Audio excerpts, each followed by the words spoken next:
Bonjour à tous et à tous, j'espère que vous allez bien. Aujourd'hui on se retrouve pour une petite vidéo crash test. Enfin je vais vous présenter et je vais tester l'anti-cerne de chez Huda Beauty. Si vous me suivez sur les réseaux, surtout sur Instagram, vous avez pu vivre ma péripétie avec la poste par rapport à ce produit là. Si tu ne me suis pas sur Instagram, je te laisse mon Instagram juste en bas de cette vidéo. Si cette vidéo te plaît, n'hésite pas à me laisser un petit like, ça me ferait toujours plaisir. N'hésite pas non plus à t'abonner et si tu t'abonnes, clique sur la petite cloche pour avoir toutes les actualités de ma chaîne. Si tu souhaites soutenir ma chaîne, n'hésite pas non plus à partager mes vidéos sur tes réseaux sociaux.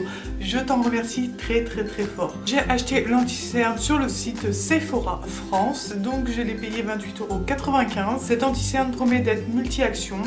Et donc on va découvrir ensemble et décortiquer un petit peu toutes ces promesses pour voir si réellement ce produit est un top ou un flop. Donc au niveau des promesses, on va commencer par la number one. On va parler de la couvrance. Apparemment cet anti-cerne aurait une couvrance totale. En gros, il camouflerait les rougeurs, les cernes bleues, les dépigmentations, les décolorations et les taches brunes. En gros, il couvre tout quoi, presque. Ensuite, number 2, une action de soin. En fait, dans la composition de cet anti-cerne là, il y aurait du thé vert qui permettrait de protéger votre peau contre les agressions extérieures, le stress, etc. Mais aussi, mais pas que, et de l'extrait de rose qui permettrait d'apaiser votre peau et de l'hydrater. Number 3, la longue tenue. Apparemment cet anti-cerne serait résistant à l'eau et tiendrait tout au long de ta journée. Ensuite, donc vous avez l'anti-cerne comme ceci. Si on l'ouvre, vous allez avoir un embout Zamac. Avec l'embout Zamac qui est froid et au contact de votre peau, en fait ça va permettre de décongestionner le contour de votre œil et de l'apaiser en même temps. Cet anti-cerne est proposé en 20 teintes allant du plus clair au plus foncé, ce qui est plutôt une bonne nouvelle. Et cet anti-cerne a une contenance de 10 ml. Bien sûr, on va tester ça ensemble dans cette vidéo. On va décortiquer tous ces points-là. On va essayer de voir ce qui va et ce qui va pas. C'est parti. Donc, cette vidéo va se dérouler en plusieurs étapes. Donc, la première, je vais me maquiller devant vous en vidéo. Je vais vous donner ma first impression. En deuxième, bien sûr, nous allons faire un petit test avec de l'eau pour voir si réellement il résiste à l'eau. Et en troisième étape, bien sûr, je reviendrai en fin de journée pour vous dire comment il a évolué sur ma peau, si réellement il tient toutes ses promesses et on donnera une note sur 5. Donc j'ai déjà fait mon teint, j'ai déjà fait mes sourcils, j'ai mis un petit peu de fard à paupières sur mes yeux. Donc je vais appliquer l'anti-cerne sur mes cernes. Vous avez l'embout Zamac.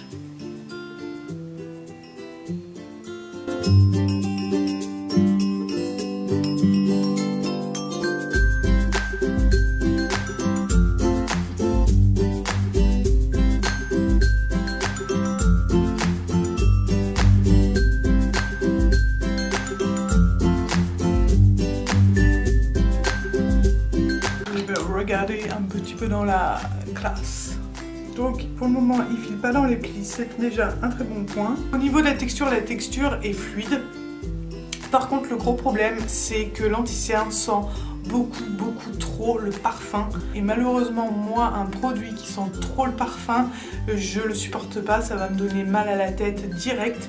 Donc malheureusement si vous êtes comme moi et que vous l'avez acheté ou vous voulez l'acheter, si vous avez des soucis avec certaines odeurs qui vous donnent mal au crâne, ne l'achetez surtout pas. Au niveau de la couvrance, le produit camoufle très bien. On ne voit plus mes cernes, on ne voit plus mes rougeurs. Ce que je peux remarquer aussi, c'est que l'anti-cerne ne s'est pas oxydé au contact de ma peau et de l'oxygène, ni il file entre les plis, il reste bien à sa place et pour le moment c'est très bien gelé. Comme vous avez vu, je ne l'ai pas encore poudré. On va faire, je vais poudrer un côté, donc celui-ci, et par contre je poudrerai tout ce qui est le bas ici et ici, et je ne poudrerai pas mon cerne de là jusqu'à là. Ça je ne poudrerai pas, comme ça on verra la différence entre les deux.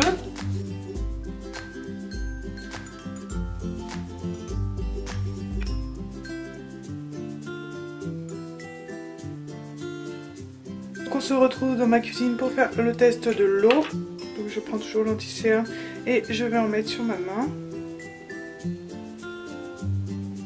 On fait un peu n'importe comment, vous voyez. Je l'étale. J'espère que vous voyez bien. rien n'a bougé. Donc le test de l'eau est ok. Donc on se retrouve, il est 12h38 exactement, comme ceci. Un peu regarder comment a évolué l'anti-cerne au bout de 4 heures de pause. Donc on va regarder, je vais me munir d'un petit miroir et je vais vous dire un peu ce que j'en pense. Donc comme tout à l'heure, vous avez un côté poudré et un côté non poudré. Je vais vous faire un petit zoom. Donc pour le moment, vous pouvez voir que des deux côtés, ça n'a pas bougé. Il ne s'est pas oxydé, il ne s'est pas déplacé. Donc je reviendrai à 19h pour vous donner mon avis final. Je reviendrai entre 18h et 19h. Après, ça va dépendre un peu de mon planning. Et je vous donnerai mon avis final. Et je noterai ce produit sur 5. On se retrouve, il est 19h03. Et je vais vous donner mon avis final sur l'anti-cerne et je vais vous donner en même temps une note sur 5 qui va comprendre donc la couvrance, la haute tenue, l'action soin et l'application. Donc cet anti-cerne, je lui donne la note de 4,5 sur 5 et je vais vous expliquer pourquoi en vous détaillant tous les points que je vous ai cités juste avant. Au niveau de la couvrance, il camoufle extrêmement bien. Il a réellement camouflé mes cernes, il a camouflé mes imperfections et mes rougeurs. Donc pour le moment, très bien. Pour l'action soin, vous savez, je teste le produit avant de faire la vidéo. Généralement, je teste 2 jours avant d'avoir fait la vidéo et je reteste pendant la vidéo en fait. Hier, j'ai appliqué donc l'anti-cerne, je vous en ai parlé sur ma story Instagram. Effectivement, quand je me suis démaquillée, je n'avais pas le contour de l'œil desséché ou déshydraté. Comme certaines anti-cernes en fait qui pourraient procurer un dessèchement qui assèche réellement la peau, hein, de toute façon. Et généralement, les anti-cernes hyper couvrants ont une tendance quand même à dessécher la peau. Ensuite, la longue tenue. Donc, comme vous savez, j'ai appliqué l'anti-cerne à 8h. Je vous ai fait un petit bilan à midi, midi et demi. Et ensuite, on se retrouve maintenant à 19h. Ça fait à peu près 11h que je porte l'anti-cerne.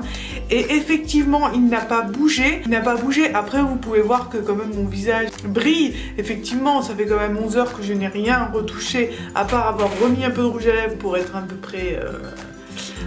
près potable. On va regarder ça ensemble. Sans vous mentir, vous voyez que là j'avais mis du fond de teint qui s'est déplacé. Donc voilà, vous voyez réellement que je n'ai fait aucune retouche. Comme vous pouvez voir, l'anti-cerne est toujours présent. Je pense que pour moi, en tout cas, c'est un bon produit. Quatrième point, on va parler de l'application.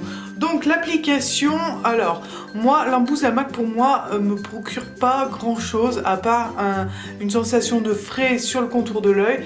Je vois pas l'intérêt d'avoir mis ce truc parce qu'au final quand on a des soins pour le contour de l'œil, on a déjà cet Emboussamac ou un embout un peu métallique qui procure ce froid. Je vois pas l'intérêt parce qu'au final vous voulez faire un contouring. Donc vous mettez de l'anti-cerne ici, vous mettez de l'anti-cerne ici et sur le bout du nez.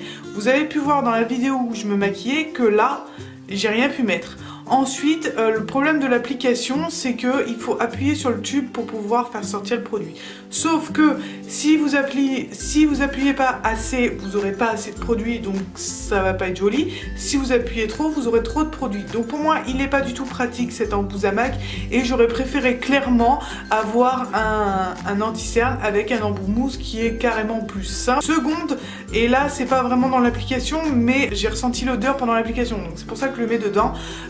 L'odeur de parfum qui est trop entêtante, pour moi c'est pas possible. Après, comme je vous ai dit en début de vidéo, j'ai peut-être été un petit peu direct, on va dire. L'odeur du parfum reste environ entre 5 et 10 minutes. Après, personnellement, vous ne le ressentez plus au cours de votre journée. Sauf que, voilà, je ne comprends pas son idée à Huda Beauty d'avoir mis du parfum dans du maquillage. Qu'on en mette dans une crème hydratante ou une crème pour le corps, voilà, parfumée, je peux le comprendre. Mais dans du maquillage, non, parce que ça veut dire que son anti-cerne à elle, ceux qui craignent comme moi, ils peuvent pas l'utiliser. Parce que moi personnellement, voilà, je fais cette vidéo, je l'ai utilisé 3 fois, je ne le réutiliserai plus à cause de ça, parce que pour moi c'est pas possible, ça sent trop fort et j'ai pas envie de me taper une migraine juste pour un anti-cerne. Après cet anti-cerne est très bien, sauf ces deux petits points là, moi je trouve que elle aurait pu éviter de mettre du parfum et éviter cette embouche à mac. Alors est-ce que ce produit là, je vous le conseille? Alors en tout cas, il a 4,5, donc oui, je vous le conseille. Après, si vous avez des problèmes avec les odeurs, non, je ne le conseille pas. Comme je vous dis, je ne le rachèterai pas juste à cause de l'odeur, mais oui, c'est quand même un très bon produit. Après, au niveau prix, beaucoup de gens, j'écoute que le produit est cher. Sauf que si on regarde NARS, l'anti-cerne NARS qui coûte environ 31 €, il n'y a que 7 ml dans le produit. Que l'anti-cerne de Huda Beauty qui est à 28,95 € à 10 ml. Donc regardez bien les quantités et au final il n'est pas aussi cher que ça. Au niveau de la couvrance, au niveau des promesses et tout ça, ils se valent les deux. Moi le NARS je l'aime beaucoup, il a une haute couvrance sauf qu'il sent pas d'odeur. Donc effectivement je l'aime bien. Mais les deux se valent et le Huda Beauty au final coûte moins cher que le NARS. Je vous conseille quand même d'aller le tester en magasin, dans les magasins Sephora, allez le tester, allez en parler aux conseillers, à ceux qui sont professionnels au niveau du maquillage pour voir, pour tester, pour voir comment votre peau va réagir. N'hésitez pas à me marquer en commentaire votre avis. Je vous dis à dimanche pour une prochaine vidéo. Je vous embrasse et je vous dis bye.